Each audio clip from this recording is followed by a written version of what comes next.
함께 하나님의 말씀을 나누기를 원합니다. 특별히 20대 젊은이들이 집을 떠날 경우가 있습니다. 군대를 간다거나 또는 해외에 유학을 갈 때 어린 나이임에도 불구하고 집을 떠날 때가 있죠. 근데 이렇게 집을 떠나서 군대를 가거나 또는 해외에서 객지 생활을 할 때 사무치게 그리운 게 있는데, 그 첫 번째가 뭐냐면은 어머니가 해주신 밥, 엄마가 해주신 음식에 대한 그리움이 참 많습니다. 근데 그 이유가 엄마가 음식을 특별히 잘해서 기억하는 경우도 있겠지만, 제가 한 가지 깜짝 놀라게 한 사실은 모든 엄마가 밥을 다 잘하는 건 아니라는 겁니다. 그래서 어떤 엄마는 차라리 라면을 끓여주는 게 나으신 그런 어머니들도 분명히 존재하는데, 그럼에도 불구하고 음식을 잘하던 잘하지 못하던 엄마가 해주신 밥이 참 기억이 많이 나더라는 겁니다. 그 이유가 무엇이겠습니까?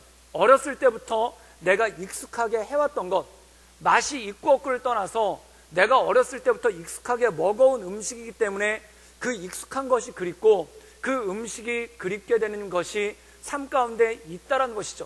그래서 제가 군대에 있었을 때 참 꿈속에 그런 꿈을 다 꾸더라고요. 그게 뭐냐면 집에서 그 찬밥을 물에 말아가지고 오늘같이 더운 여름날 그 시원한 물에다가 찬밥을 말아가지고 거기다 김치를 짝짝 찢어가지고 이렇게 얹어 먹으면은 얼마나 맛있습니까? 그런데 이 김치라는 것도 똑같은 재료를 하고 하는데도 불구하고 집집마다 김치 맛이 조금씩 다 달라요. 그래서 김치를 갖다 놓고 먹어보면은 이거 우리 엄마가 한 김치인데 라고 느낄 때가 있죠. 정말 엄마가 해준 김치에 집에서 먹던 밥에다가 밥을 먹었을 때 그 추억과 그 그리움은 상당히 큰 것입니다. 그리고 또 하나가 뭐냐면은 내가 다리 뻗고 잠자던 그러한 내 방에 대한 기억이 있습니다. 그래서 내 방에 들어가 보면은 특유의 그 냄새가 있고, 또한 옷장을 열었을 때 거기 내가 입던 옷들이 가지런히 놓여 있고 거기서 나오는 특유의 냄새를 맡았을 때 얼마나 그립습니까?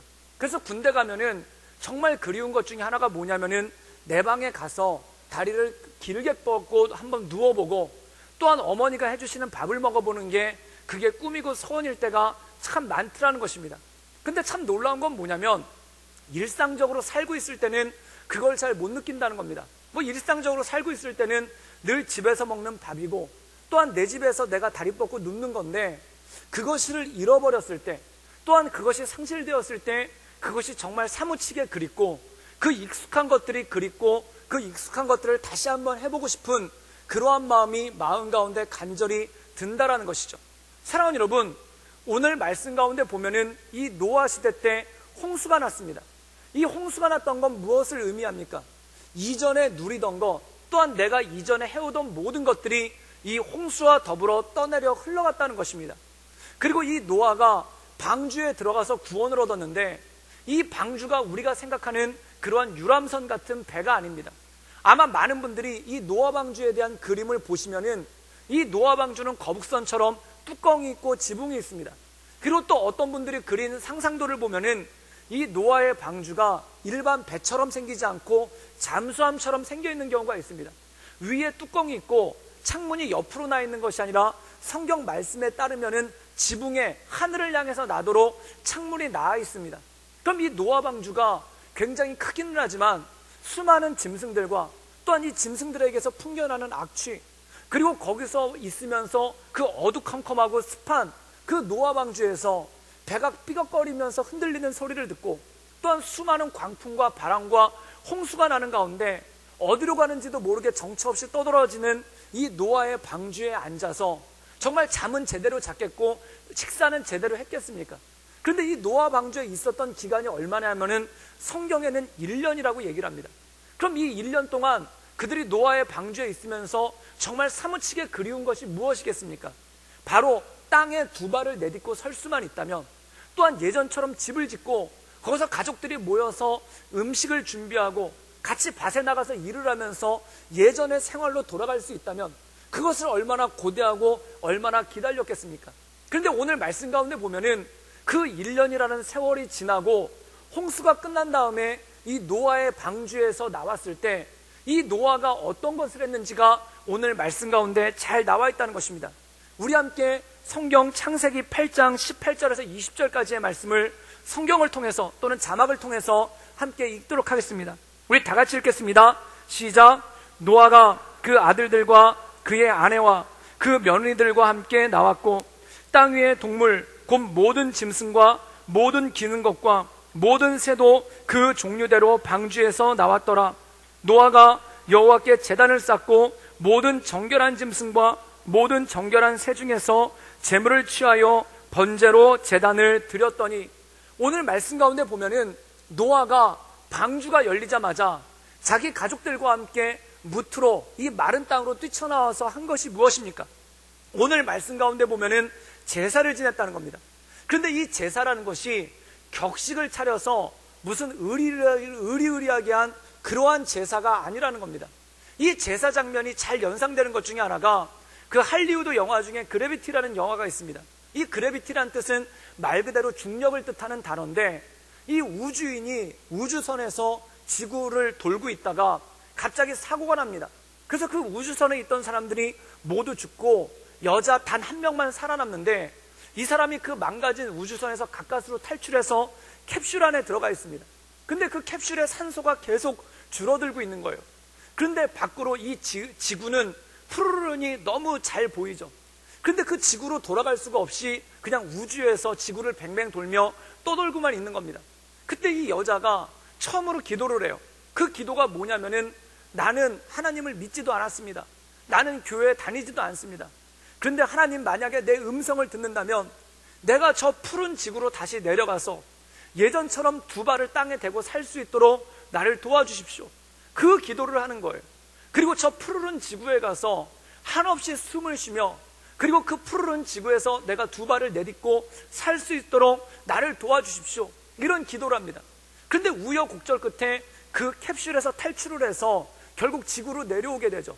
그래서 지구로 내려올 때 한 착륙선을 타고 내려오는데, 그 착륙선이 한 강물에 떨어진 거예요. 그래서 강물에 떨어지니까 강물 밑으로 가라앉고 있는 그 착륙선에서 이 여자가 헤엄을 치면서 나옵니다. 그래서 헤엄을 치며 나와서 무태 나왔을 때 이 여자가 두 손을 땅에다 쥐고, 그리고 그 숨을 갖다 몰아쉬면서 딱 한마디 대사를 하는데, 제가 그 영화를 그 외국에서 봤기 때문에 한글로 된 자막이 없어서 그 영화 내용이 뭔지도 모르고 보고 있다가 그 대사가 딱 들리더라고요. 그 대사가 뭐였냐면 땡큐 이거였습니다. 그거 하나 들리더라고요. 그런데 그 땡큐 한마디에 모든 내용을 다 담고 있는 거예요. 사랑하는 여러분, 노아의 제사가 바로 그런 거였다는 것입니다. 홍수 가운데 떠돌고 있다가, 홍수 가운데 표류하고 있다가 이제 노아의 방주에서 1년 만에 나와서 그가 그 마른 땅을 쥐어잡고 하나님께 올렸던 예배, 그것이 바로 이 감사의 제사가 이 삶 가운데 나와 있다라는 것이죠. 사랑하는 여러분, 우리는 사실 예배를 드리면서 하나님께 감사한 적이 얼마나 있습니까? 그 이유는 뭐냐면은 너무나도 자주, 또한 너무나도 흔하게 예배 드릴 수 있는 것이 바로 이것이기 때문에 그렇지 않습니까? 그런데 제가 예배를 드릴 수 없는 환경이 오니까 마음 가운데 그 예배에 대한 열망, 또한 그 예배에 대한 소원이 얼마나 큰지를 모르겠어요. 역시 군대 갔었을 때 목요일 날 입대를 했는데 저는 새벽 예배를 매일 드렸었죠. 근데 새벽 예배를 드리다 군대를 가니까 제일 먼저 나타나는 일이 뭐냐면 새벽 예배를 못 드리는 거예요. 그 새벽 예배를 못 드릴 때 마음 가운데 그 갈급함이 굉장히 크더라는 겁니다. 게다가 군대 가니까 그 예배에 대한 갈급함이 더 커지기 시작을 하는 거예요. 그래서 목요일이 지나서 주일이 올 때까지 불과 3일밖에 되지 않지 않습니까? 근데 그 3일이 얼마나 길게 느껴지는지, 그리고 제 3일이 돼가지고 주일이 돼서 주일날 교회를 가는데, 저희가 묵고 있던 훈련병 막사와 교회까지 한 걸어서 2km 정도 가야 됩니다. 그러면 그냥 똑바로 가도 쉽지가 않을 텐데, 이 군대에서 처음에 교회 갈 때 제대로 데려가질 않더라고요. 똑바로 데려가질 않더라고요. 오리걸음을 시키고 엎드려 뻗쳐를 시키고 가면서 기합을 몇 번을 받았는지 모를 정도로 그렇게 기합을 받으면서 갑니다. 그런데 교회를 가려면은 산을 하나 넘어가야 되는데, 그 산을 넘을 때 두 발로 넘는 게 아니라 네 발로 넘게 하더라고요. 거기를 기어가지고, 포복을 해서 기어가지고 산 꼭대기까지 올라간 다음에 그 다음에 산을 내려가는데, 그때는 어떻게 내려가게 시키냐면 굴러서 내려가게 하는 거예요. 근데 거기를 떼굴떼굴 굴르면서 내려가면서 차라리 이게 기어 올라가는 것보다는 굴러서 내려가는 게 좋다, 그러면서 내려갔는데, 그렇게 굴러서 내려가다 보니까 뭐가 보이냐면 멀리서 교회 십자가가 보이는 거예요. 근데 그 교회 십자가가 보이는데 얼마나 눈물이 나고 또한 마음 가운데 얼마나 설레든지. 그때 시편 126편의 말씀이 생각이 났는데 시편 126편에 이런 말씀이 나옵니다. 그게 뭐냐면 우리가 시온의 포로들이 여호와께서 시온의 포로를 돌려보내실 때 우리는 꿈꾸는 것 같았도다. 마치 꿈꾸는 것처럼 설렜다는 거예요. 그리고 2절에는 뭐라고 나오냐면 그때 우리 입에는 웃음이 가득하고 우리 혀에는 찬양이 가득했도다. 그 멀리서 교회를 보는데 정말 그렇게 힘들게 떼굴떼굴 굴르면서 가고 있는데도 불구하고 마음이 설레고 입술에 웃음이 멈추질 않고 그리고 입술에서 찬양이 나오는 거예요. 그리고 교회 가니까 아마 유튜브나 동영상 같은데 논산훈련소에서 훈련병들 예배 드리는 모습을 보시면 아마 경악을 하실 겁니다. 그 실로암 찬양을 부르는데 진짜 난리가 아니에요. 그런 난리가 없어요. 다들 일어나서 그 실로암 노래를 갖다 박수를 치면서 펄펄 뛰면서 부릅니다. 그렇게 즐거운 거예요. 그렇게 행복한 거예요. 그러다가 그 찬양이 끝나고 설교 들을 때는 기가 막힌 일이 벌어집니다. 모두가 다 잠을 잡니다. 그런데 모두가 피곤하니까 그 예배당에 더운 훈기를 맞으면서 잠을 자는데 그런데 그렇게 눈물이 나오는 거예요. 잠자면서도 꾸벅꾸벅 졸면서도 그렇게 눈물이 콸콸콸 쏟아지고 그리고 예배가 끝나면은 초코파이 하나씩 들려주는데 그 초코파이 하나 붙잡고 교회를 떠날 때 그 마음이 언제 내가 또 여기를 다시 오게 될까라는 그런 허전함이 마음 가운데 있을 때가 있더라는 겁니다. 사랑하는 여러분, 저는 군대 가기 전에 신학생이니까 학교에서 평일날 4번씩 예배 드리고 또한 수요 예배 드리고 금요 차려 드리고 새벽 예배 6번씩 드리고 주일날 1부, 2부, 3부 예배, 중고등부 예배, 청년부 예배 그리고 저녁 예배까지 그 수도 없이 많은 예배를 드렸었습니다. 그런데 그 예배 드렸을 때 그 예배가 저에겐 너무나 당연한 것이었고 또한 그 예배가 저한테는 너무나 평범한 것이었는데 딱 3일을 예배를 드리지 못하니까 숨이 막히는 것 같은 그러한 간절함이 오기 시작하더라는 거예요. 제가 공산국가에서 동남아시아에 있는 한 공산국가에서 3년 동안 교회를 개척하고 또한 교회를 섬겼던 적이 있습니다. 그런데 제가 그 나라에 가서 깜짝 놀란 게 뭐냐면은 종교의 자유가 없다는 걸 그때 깨달았어요. 그런데 물론 명목상 종교의 자유는 있습니다. 예수님 믿을 자유는 있는데 어떤 자유가 없냐면은 예배 드릴 자유가 없는 거예요. 그래서 주일날 예배를 드리려면은 이거를 허가를 받아야 됩니다. 또한 설교하는 자유가 없는 거예요. 그래서 설교를 하려면 그걸 또 허가를 받아야 되는 거예요. 또 어떤 교회를 이끌어가거나 운영하고 있는데 그것도 자체적으로 운영하는 게 아니라 거기서 나라에서 지명한 대표자가 있어야지만 그 모임이 운영이 되는 거예요. 그러니까 이 대표자에 대해서도 허가를 받아야 되는 거예요. 그런데 그 허가받는 과정이 얼마나 까다롭고 얼마나 힘든지 지치더라고요. 그래서 저 같은 경우에는 다른 허가는 잘 받았는데 설교 허가가 문제가 돼가지고 이 설교 허가가 잘 나오질 않았습니다. 그런데 이 보통 허가도 짧으면 2개월이고 길면은 1년을 훌쩍 넘길 때가 있어요. 그럼 예배 허가를 받지 못한 상태가 됐는데 예배를 안 드릴 수는 없지 않습니까? 그럼 예배를 드리면 어떻게 하냐면은 교회 문을 잠그고 그리고 셔터를 내리고 그 안에서 몰래 예배를 드리는 거예요. 그리고 경비원을 밖에다 세워가지고 경찰이 오는지 안 오는지 감시하게 하고 그 밖에 서가지고 그렇게 예배를 드리는 그러한 형식인 거예요. 제가 지금도 기억이 나는데 굉장히 더운 여름날인데 전기가 나갔습니다. 그런데 문을 열 수가 없으니까 셔터를 다 내린 거예요. 그래서 셔터를 내리고 이 창문도 다 내리고 그래서 어두컴컴하고 불도 들어오지 않는데 거기서 성도들이 모여서 그 더운 열기를 겪어가면서 그러면서 거기서 예배를 드리는 거예요. 그런데 그때 어떤 아이 유아 세례를 받을 때인데 그 유아 세례 받고 나서 축하를 해줘야 되는데 박수 소리가 크면은 그게 밖에 들릴까봐 손으로 살살살 치면서 작은 소리로 축하해줬던 그런 기억도 있습니다. 그리고 설교에 관해서는 설교 허가가 나오질 않아가지고 그 설교가 허가가 안 나왔는데 목사가 설교를 안 할 수가 있겠습니까? 그러니까 설교를 하죠. 그래서 설교를 하는데 뭐 앞에 강단에 쓰지 않고 설교도 해보고 밑에 내려가서 설교도 해보고 그 다음에 이 현지인 목사님, 설교 허가권 있는 현지인 목사님을 앞에다 세워놓고 저는 마치 밑에서 사회 보는 것처럼 그렇게 서서 설교도 해보고 근데 백약이 무효더라고요. 다 걸리더라고요.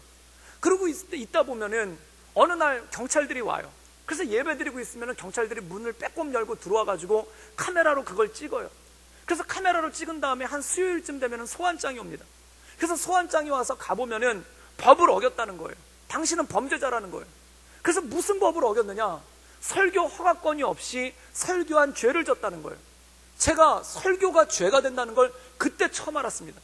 예배가 죄가 되는 나라가 있고 설교가 죄가 되는 나라가 있다는 걸 그때 처음 알았습니다. 저도 그 나라에 가기 전에는 그게 있는지도 몰랐어요. 어떤 분들이 제가 그런 얘기를 하면 아유 설마 그러려고요, 요즘 같은 자유시대. 이게 무엇과 똑같냐면은 우리나라 어른이들이 아프리카 애들은 밥이 없어서 굶고 있다 그러면 아 라면 끓여 먹으면 되죠, 그 얘기하는 것과 똑같은 얘기예요. 사랑하는 여러분, 이 지구상 60억 인구 중에 정말 자유롭게 아무런 꺼리낌 없이 예배드리고 설교할 수 있고 찬양할 수 있는 인구가 얼마나 된다고 생각하십니까?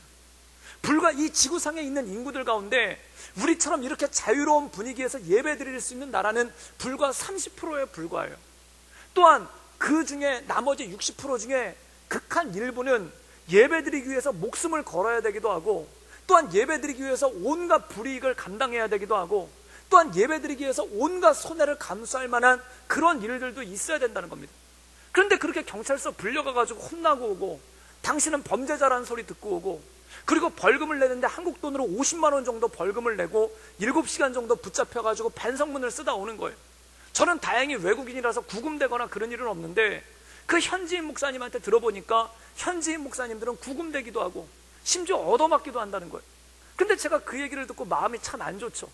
그래서 한 번은 너무너무 힘들어가지고, 내가 한국에 있을 때는, 내가 한국에서 예배 드릴 때는 예배 드리는 게 아무것도 아니었는데, 정말 후딱하면 주일이 오고, 후딱하면 수요일이 오고, 그리고 새벽마다 예배 드렸는데, 그리고 토요일 날 저녁에 설교 준비하느라고 머리를 낑낑거렸던 적은 있었지만, 토요일 날 저녁에 내일 우리가 무사히 예배 드릴 수 있도록, 우리가 내일 예배를 정말 이 사도신경으로 시작해서 축도까지 무사히 예배를 끝낼 수 있도록 그걸 놓고 기도하게 될 줄은 꿈에도 모르는 거예요. 사랑하는 여러분, 우리 교회에서 어디 한번 이 주일 예배가 무사히 끝나기를 위해서 기도해 본 적이 있습니까? 사도신경으로 시작해서 축도까지 무사하게 예배가 아무 방해도 받지 않고 그렇게 기도해 본 적이 우리가 언제 있습니까? 그냥 우리한테는 예배가 아무것도 아닌 거예요. 두 발을 땅에다 대고 서 있는 것처럼, 두 발을 땅에다 대고 걸어가는 것처럼 아무것도 아닌 게 바로 이 주일 예배인 거예요. 그런데 그 나라에서는 주일 예배 드리는 게 죄가 되고, 목사가 설교하는 게 죄가 되고, 그리고 하나님 앞에 찬양하는 게 죄가 될 때가 있더라는 겁니다. 제가 너무 마음이 괴로워가지고 그 현지인 목사님한테 얘기를 했죠. 그때 그 현지인 목사님이 뭐라고 얘기를 하냐면은, 그분은 2대째 목사님인데 자기 아버지 20년 30년 전에는 예배드릴 장소조차도 없어가지고 예배를 드리고, 성도들이 예배를 드리고 있으면 경찰들이 잡으러 오고, 그리고 아버지가 잡혀가가지고 거기서 모진 고초를 당하고 오고, 그리고 그 고초당하는 아버지를 보러 가는 게 자기 일이었고, 그런데 그 고초당한 몸을 이끌고 또 와서 또 예배를 드리고, 이쪽 예배 장소가 폐쇄당하면은 또 다른 곳에 가서 예배를 드리고, 또한 다른 곳에 가서 예배를 드리고, 창고에서 예배를 드리고, 숲속에서 예배를 드리고, 그러면서 예배를 드려왔다는 겁니다. 사랑하는 여러분, 우리가 지금 굉장히 자유롭게 예배를 드리고 있습니다. 우리나라의 기독교가 보급된 지 150년입니다. 그럼 150년 전에는 지금처럼 자유롭게 예배 드릴 수 있었는가? 그렇지 않아요. 우리나라 선교사 기록에 보면은 우리나라 처음에 입국했었을 때 예배를 드릴 수 없어서 우리나라에 온 최초의 선교사가 3년이 지난 다음에야 문 앞에다가 감시원을 세워놓고 간신히 예배 드릴 수가 있었어요. 또한 예배 드리는 게 자유롭지 않아서 그것으로 해서 온갖 어려움을 당할 때가 너무나 많았다는 겁니다. 또한 6.25 전쟁 때 그 예배의 자유를 찾아서 자기 고향을 버리고 집을 버리고 그리고 그 땅을 버리고 그리고 남쪽으로 내려와서 아무것도 없는 이 땅에 거적대기를 깔고 그리고 천막을 세우고 그 위에서 이 찌는 듯한 여름에 땀을 흘리며 또한 살을 애는 듯한 추위에 벌벌 떨어가며 그 안에 앉아서 간절히 기도하던 우리 믿음의 선배들의 기도가 있었기에, 또한 예배를 찾아서 자기의 집을 버리고 또한 나라를 지켜왔던 그런 사람들이 있었기에 우리가 지금 이 자리에서 이렇게 시원한 환경에서 이렇게 아름다운 예배당을 듣고 이렇게 편안하게 예배를 드리고 있는 건 아니겠습니까? 사랑하는 여러분, 노아에게는 두 발로 마른 땅에 선다는 것 자체가 기적 같은 일이었습니다. 그리고 공산권 나라, 이슬람권 나라에서는 주일날 와서 예배를 드릴 수 있다는 것 자체가 기적 같은 일인 거예요. 그런데 중요한 게 무엇입니까? 우리는 매일같이 이 기적을 경험하고 있습니다. 우리는 매주 이 기적을 경험하며 하나님께 말씀 가운데 나갈 수 있습니다. 그런데 사랑하는 여러분, 우리가 예배하지 못할 이유가 무엇이겠습니까? 우리가 찬양하지 못할 이유가 무엇이겠습니까? 우리가 감사하지 못할 이유가 무엇이겠습니까? 이렇게 자유로운 분위기에서, 이렇게 자유로운 환경에서, 이렇게 자유로운 모습을 가지고 예배드린다는 것 자체가 감사할 것이 아니면 무엇이 감사할 것이겠습니까? 사랑하는 여러분, 우리가 이렇게 예배드릴 수 있었던 것은 수많은 믿음의 선배들의 땀과 피와 눈물이 있었기에 우리가 그것을 그 열매로서 여기서 예배드릴 수 있는 능력이 주어졌다는 거죠. 저는 우리가 이 예배드릴 수 있다는 것, 그리고 하나님께 나간다는 것, 이 모든 것에 감사하며 주 앞에 엎드리는 우리 모든 믿음의 성도들 되시기를 주님의 이름으로 축원합니다. 이스라엘 백성들도 한때 예배가 흔했던 적이 있습니다. 그리고 이 노아 시대 때 살던 사람들도 한때 예배가 흔했던 적이 있었습니다. 그런데 그들이 예배가 자유로울 때, 그때 그들이 예배가 흔했을 때 감사함으로 하나님께 나가지를 못한 거예요. 그래서 성경에 보면은 예루살렘이 멸망할 때 뭐라고 말씀했냐면은, 누가 저 성전의 문을 닫았으면 좋겠다. 저들이 입술은 내게서 가까우나 마음은 내게서 멀도다. 즉 사람들이 안목의 자랑과 이생의 자랑과 안목의 적용과 또한 육체의 욕망을 따라 나가고 하나님을 온전함으로 예배하지 않았다는 겁니다. 그래서 하나님께서 뭐라고 말씀하시냐면, 나는 진정한 예배를 원한다. 내가 기뻐하는 예배가 무엇인가? 1,000마리의 황소를 내가 기뻐하는가? 10,000마리의 수양을 내가 기뻐하는가? 강물처럼 흐르는 기름을 내가 기뻐하는가? 하나님께서 기뻐하시는 것은 하나님과 온전히 동행하는 예배, 하나님과 더불어 하나님께 간구하며 나가는 예배, 하나님께 감사하며 나가는 예배, 그 예배를 하나님께서 기뻐하시는 건 아닙니까? 사랑하는 여러분, 그 예배가 끊어졌을 때, 그 예배가 온전하지 않았을 때 하나님께서 노아의 홍수를 통해 심판을 하시고, 또한 예루살렘 성벽이 무너지는 그런 처절한 심판이 그 안에 따르기 시작했다는 겁니다. 사랑하는 여러분, 노아의 방주가 열리자마자 뛰쳐나와서 그는 가장 먼저 뭘 했는가? 하나님을 예배하고 하나님을 경배했다는 겁니다. 옛날에는 하나님을 예배한다는 것, 그것이 이 마른 땅에 두 발을 내딛고 서 있는 것처럼 쉬운 일이고 아무것도 아닌 일인 줄 알았어요. 그런데 이 노아의 홍수를 겪으면서 이 땅에다가 두 발을 내딛고 서 있을 수 있는 것만으로도 감사한 일인 것처럼, 우리가 하나님을 예배하며 하나님께 나갈 수 있는 것 자체가 그것이 감사하고 그것이 영광된 일 아니겠습니까? 사랑하는 여러분, 이 예배가 우리 인생의 감사가 되고, 그리고 이 예배를 통해 하나님께 온전한 영광 올려드릴 수 있기를 주님의 이름으로 축원합니다. 하나님이 찾으신 사람 어떤 사람인가? 전심으로 예배하는 자. 하나님은 영이시니 예배하는 자는 영과 진리로, 신령과 진정으로 온 마음과 온 뜻과 온 정성을 다해 하나님을 예배할지어다.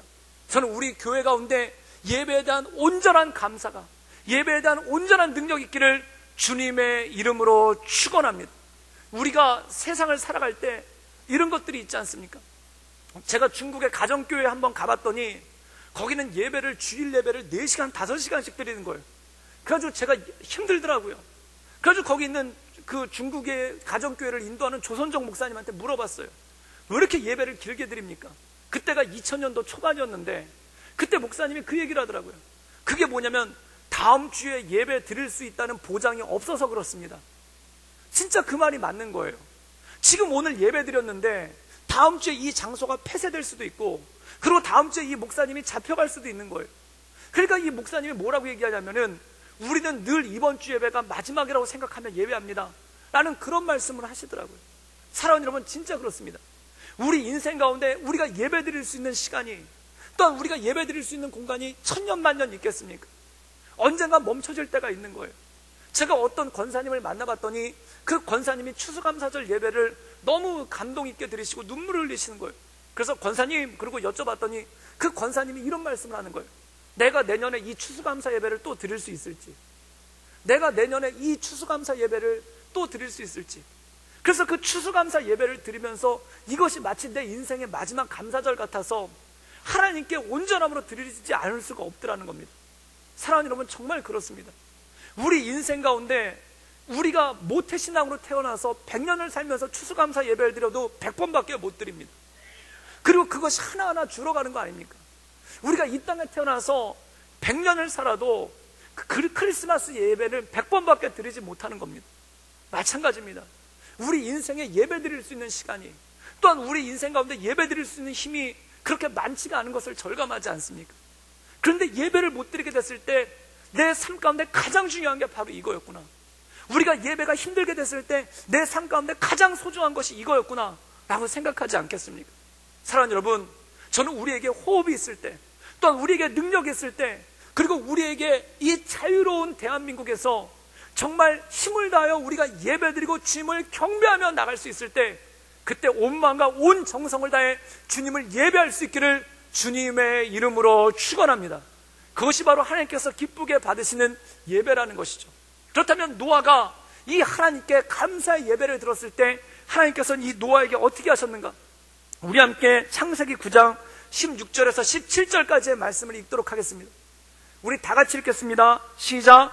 무지개가 구름 사이에 있으리니 내가 보고 나 하나님과 모든 육체를 가진 땅의 모든 생물 사이에 영원한 언약을 기억하리라.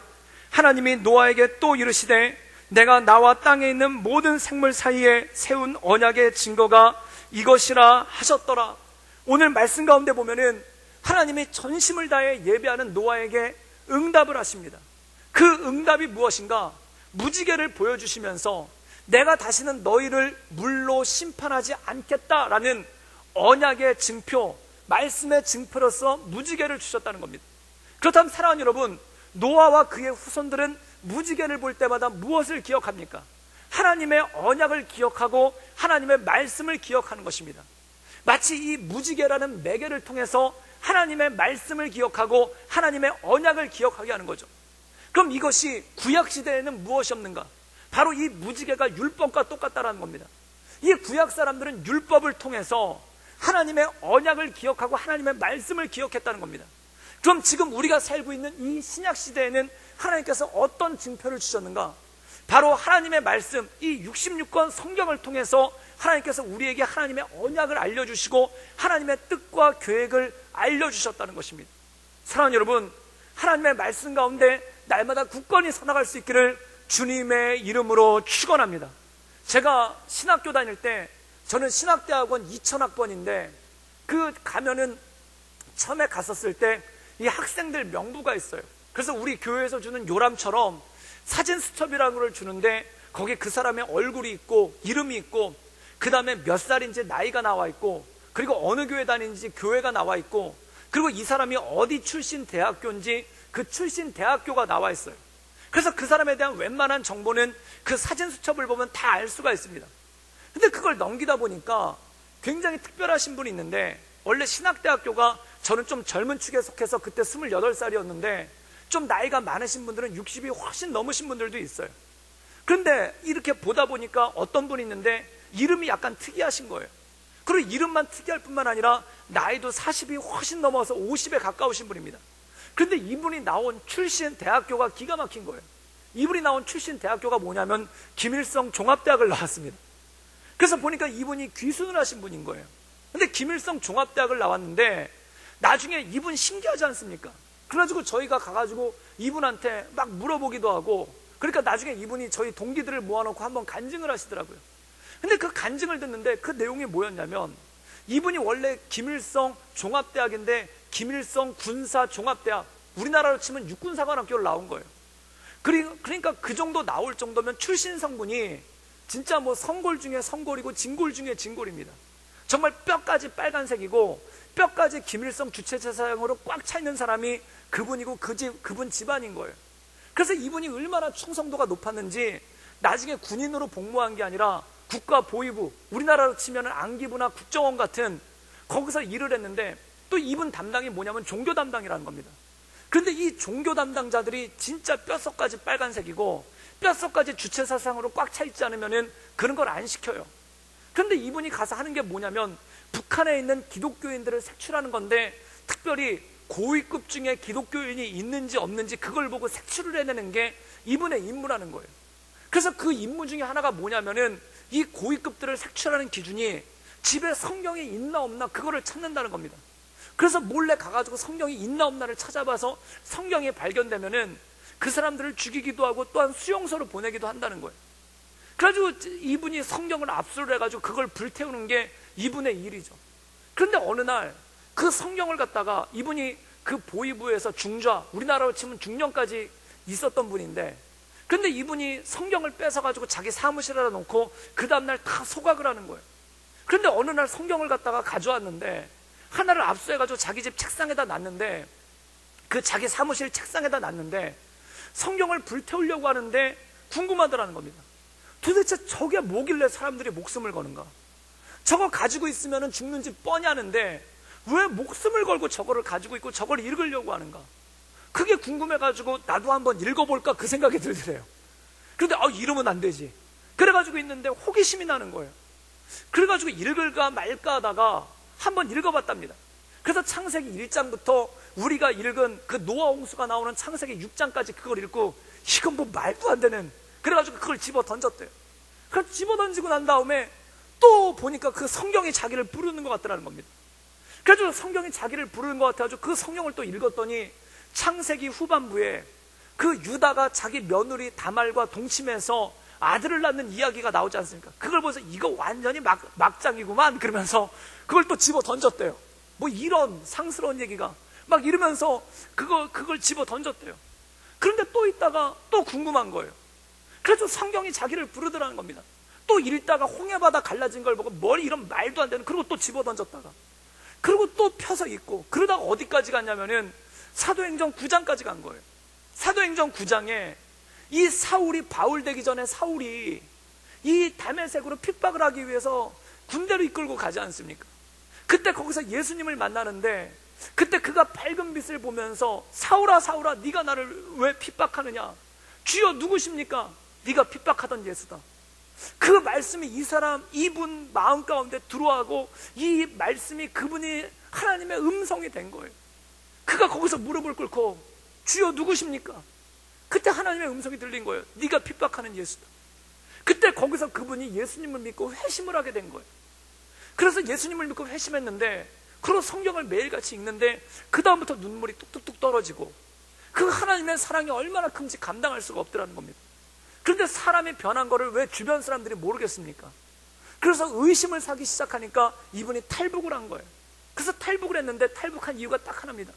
성경을 읽고 싶어서, 성경을 놓고 싶지 않아서, 그 성경을 빼앗고 싶지 않아서 탈북을 해서 이 중국에 있던 어느 시골 마을에서 닭을 키우면서, 거기 머슴으로 들어가서 닭을 키우면서, 그러면서 성경을 보다가 결국 극동방송을 듣고 그 극동방송에 편지를 보내서 결국 우리나라에 들어오게 된 거예요. 그래서 우리나라에 들어와가지고 이분한테 당신 소원이 뭐냐라고 물어봤더니 성경 공부하고 싶다고, 말씀 배우고 싶다고. 그래서 이분이 신학교에 들어와가지고 그 말씀을 배우고 있는 거예요. 사랑하는 여러분, 제가 가만히 보니까 성경의 능력을 가장 잘 알고 있는 사람들이 누구냐면 공산당들이더라고요. 성경의 능력을 가장 잘 알고 있는 사람들이 공산주의자들이더라고요. 그래서 공산주의자들은 정권을 잡으면 제일 먼저 하는 게 성경을 불태우는 일부터 합니다. 그래서 러시아에서, 소련에서 공산주의 혁명이 일어났을 때 그들이 제일 먼저 한 게 모든 교회에서 성경을 걷어다가 불태운 것부터 했어요. 그리고 중국에서 문화대혁명이 일어났을 때 그때 모택동이 제일 먼저 한 게 교회에서 성경을 걷어다가 성경을 불태우는 것부터 시작했습니다. 왜 그렇게 그들이 성경을 싫어할까요? 그 이유는 뭐냐면 성경의 능력을 알고 있기 때문에 그래요. 이 말씀이 사람을 변화시키는 말씀. 그래서 이분 표현이 뭐냐면은, 성경의 말씀이 히브리서 4장 16절에 좌우의 날성검과 같아서 심령의 골수를 쪼갠다. 그 말씀이 진짜 맞더라는 거예요. 이 말씀의 힘이 얼마나 강한지, 정말 뼛속까지 빨간색이고, 그리고 뼛속까지 주체사상으로 꽉 차있는 내 심령의 골수를 도려내는 게 하나님의 말씀이라는 거예요. 그래서 공산주의자들이 하나님의 말씀을 두려워해서 이 공산주의자들이 정권을 잡으면은 하나님께 예배드리지 못하게 하고, 또한 말씀을 우스운 것으로 만들어버려서 사람들의 비웃음거리로 만들어버리는 그러한 일들이 얼마나 많습니까? 사랑하는 여러분, 공산국가, 이슬람 국가에서는 성경 자체를 못 가지게 하는 거예요. 그렇다면 우리가 이리 자유로운 대한민국에 살고 있는데 우리에겐 손에 성경이 주어졌습니다. 그리고 여기서 신앙생활 10년 이상 하신 분들은 집에 가면 성경 몇 권씩이 꼽혀 있고, 또한 우리 교회 가다 보니까 곳곳에 성경이 있더라고요. 심지어 제가 화장실 가봤더니 화장실에도 성경을 누가 놓고 가셨더라고요. 그러나 여러분, 이 말씀을 얼마나 사모하십니까? 이 말씀을 얼마나 붙잡고 계십니까? 이 말씀 가운데 얼마나 서 계십니까? 사랑하는 여러분, 이 노아는 하나님께서 주신 딱 하나의 말씀, 무지개를 통해 내가 언약을 맺으리니 내가 다시는 물로 너희를 심판하지 않으리라. 그 사랑의 말씀 그거 하나 붙잡고 나간 거예요. 사랑하는 여러분, 여러분이 붙잡으시는 말씀은 무엇입니까? 여러분의 인생의 양약으로 여기며 여러분의 인생의 빛으로 계시며 주의 말씀은 내 발의 등이요 내 길의 빛이시라 말씀하신 그 여러분이 붙잡고 나가는 말씀은 무엇입니까? 그래서 시편 1편에는 복 있는 사람에 대해서 이렇게 얘기합니다. 복 있는 사람은 악인의 꾀를 따르지 아니하며 죄인의 길에 서지 아니하며 오만한 자의 자리에 앉지 아니하고 오직 여호와의 말씀을 즐거워하여 그 말씀을 주야로 묵상하는 자로다. 저는 시냇가에 심은 나무가 시절을 쫓아 과실을 맺으며 그 잎사귀가 마르지 아니하니니 그의 행사가 다 형통하리로다. 사랑하는 여러분, 하나님 말씀 가까이 하기를 주님의 이름으로 축원합니다. 어느 순간 사단의 유혹이 무엇인가? 말씀을 멀리하게 만든다는 거예요.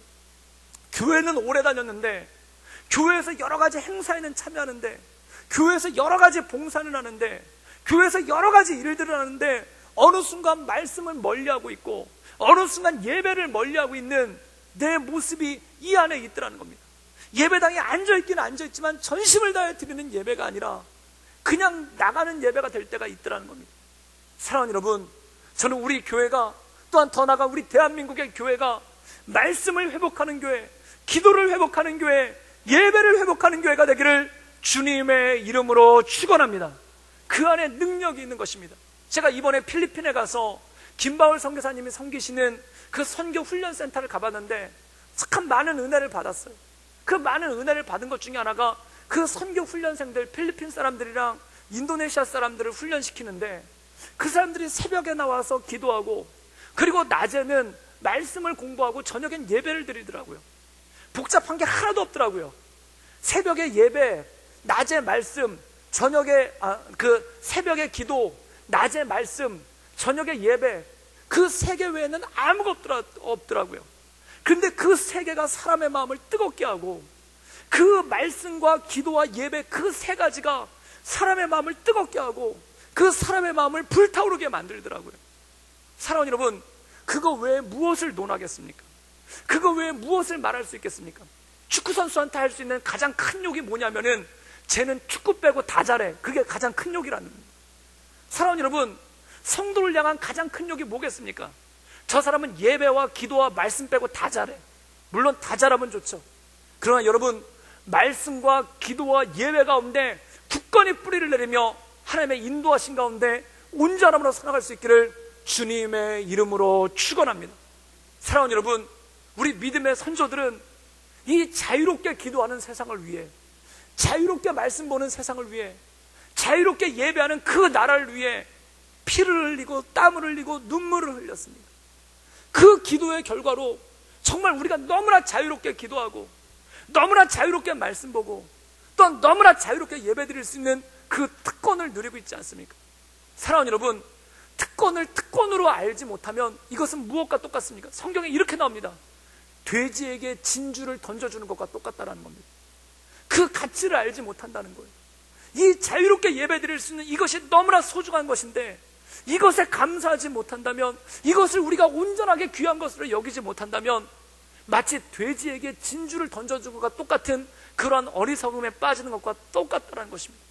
사랑하는 여러분, 저는 우리가 이러한 어리석은 믿음 가운데 서는 것이 아니라 하나님께 감사함으로, 하나님, 우리가 이렇게 자유로운 나라에 살 수 있도록 해주셔서 감사합니다. 자유롭게 기도하고 자유롭게 말씀 보고 자유롭게 예배 드릴 수 있는 나라, 그리고 자유롭게 복음 전할 수 있는 나라, 그리고 이 복음을 위해 헌신할 수 있는 이런 나라를 삼아주셔서 감사합니다라는 그 감사의 기도.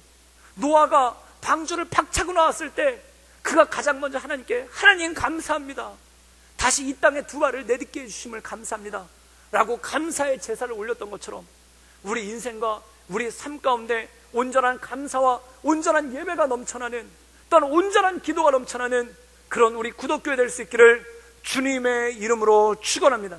저는 우리 구덕교회가 예배로 뜨거운 교회, 간절하게 기도하는 교회, 그리고 말씀 가운데 새로워지는 그런 온전한 교회 되기를 주님의 이름으로 축원합니다. 함께 기도하시겠습니다. 늘 언제나 살아서 역사하신 주님, 날마다 주님을 높이며 하나님의 은혜 가운데 나갑니다.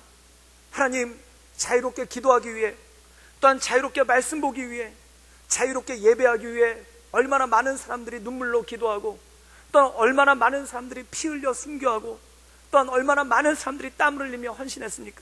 하나님, 우리가 이 열매를 누리고 있는데 하나님, 우리가 감사를 잃어버리지 않도록 우리가 온전한 기도 가운데, 온전한 말씀 가운데, 온전한 예배 가운데 살아갈 수 있도록 주여 도와주시고 주님 이끌어 주시옵소서.